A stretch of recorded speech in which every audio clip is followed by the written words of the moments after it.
আসসালামু আলাইকুম। আমি আমার বন্ধু শরীফ হাঁটতে হাঁটতে ছাদে গেলাম। মনে হলো এই শহরের ভিড়ভাট্টার মাঝে এক টুকরো শান্তির পৃথিবী লুকিয়ে আছে। হয়তো প্রতিদিনই আমরা সেখানে যাই না, কিন্তু মাঝে মধ্যে যাওয়া হয়। সেদিন চোখে ধরা দিল এক অন্যরকম সৌন্দর্য। ছাদে উঠেই প্রথমে যা নজরে এলো তা হলো অসংখ্য গাছ। কেউ মাটির টবে, কেউ বড় ড্রামে, আবার কেউ উঁচুতে মাথা তুলে দাঁড়িয়ে আছে। সবুজ পাতাগুলো বাতাসে দুলছিল, যেন আমাদের আগমনে তারা অভ্যর্থনা জানাচ্ছে। কোথাও ফুল ফুটে আছে, লাল, হলুদ, বেগুনি রঙের খেলায় যেন ছোট্ট কোনো স্বর্গরাজ্য। এক কোণে ঝুলন্ত টবে গাছের পাতার ফাঁক দিয়ে আলো ছড়িয়ে পড়ছিল। সেটা দেখে মনে হচ্ছিল প্রকৃতি নিজে এঁকেছে রং তুলির ছবি। আমরা হাঁটতে হাঁটতে এক গাছ থেকে আরেক গাছের দিকে তাকাচ্ছিলাম। কোনোটা লতানো, কোনোটা ফলের গাছ, কোনোটা শুধু শোভা বাড়ানোর জন্য। আমি শুধু অবাক দৃষ্টিতে তাকিয়ে রইলাম।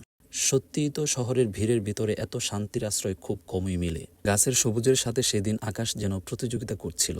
নীল আকাশে সাদা মেঘেরা ভেসে বেড়াচ্ছিল স্বপ্নের মতো।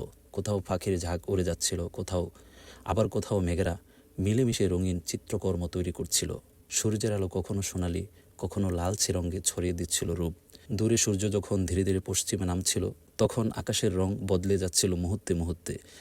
একবার কমলা, আবার গোলাপি, আবার বেগুনি, যেন কোনো শিল্পী রঙের প্যাটেল নিয়ে খেলা করছে। আমি আর শরীফ দাঁড়িয়ে রইলাম। আর মনে হচ্ছিল এই দৃশ্যগুলো শুধু চোখে দেখার নয়, মনে জমা করে রাখার মতো এক অমূল্য সম্পদ। গাছের ছায়া, পাতার দোল, ফুলের গন্ধ আর আকাশের রং মিলে একটি বিকেল করে তুলেছিল অমর স্মৃতি। হয়তো আমাদের জীবনের ছোট্ট মুহূর্তগুলো আসলে বড় আনন্দ বয়ে আনে। কোনো দামি জিনিস নয়, বরং প্রকৃতির সান্নিধ্য, বন্ধুর সঙ্গে হেঁটে বেড়ানোর মধ্যেই লুকিয়ে আছে প্রকৃত সুখ। শেষ বিকেলের রং যখন অন্ধকারে মিলিয়ে গেল, আমরা ধীরে ধীরে ছাদ থেকে নামলাম। কিন্তু মন যেন রয়ে গেল সবুজ গাছের বাগানে আর নীল আকাশের কোলে।